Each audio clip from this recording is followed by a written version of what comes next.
Bir haftada 5 xona uyimiz 1 sotiga tayyorlanib berilgan. Amerika, Norvegiya, Yaponiya, Turkiyada rivojlangan uyimiz bo'ladi. Eng asosiysi zilzila odamni o'ldirmaydi, inshoot odamni o'ldiradi. Bu narsa umuman narsa emas, xavfsiz bo'ladi. Chunki bu narsada bemalol ko'chirib yursalar bo'ladi. Bu uyimiz 5 xonani bir haftada tayyorlab berishgan. Bitta kattagina zal, undan tashqari bu tomonlarimizda detskiy xonamiz ham bor. Koridorimiz ham anchagina katta, 112 kvadrat общий hisoblanadi. Bu tomonda ham xonamiz bor, kichkina. Xo'p, bu yerda sanuzel bor. Salkam bu ham bitta kattagina uy desak bo'laveradi. Granit, hamma chiroyli kafellar qilib berishgan.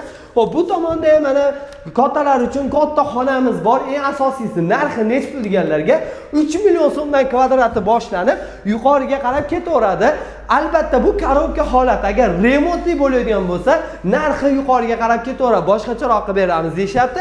Taxminan shu 1 sotiga tushgan 5 xonali uyimiz 50 ming dollar atrofiga tayyor bo'lgan. Eng asosiysi issiq sovuqligi hisobga olingan. Uzoq sizga xizmat qilib beradi. Ko'chirib foydalansangiz bo'ladi. Yevropada bu uydan hozirgacha foydalanib kelishadi.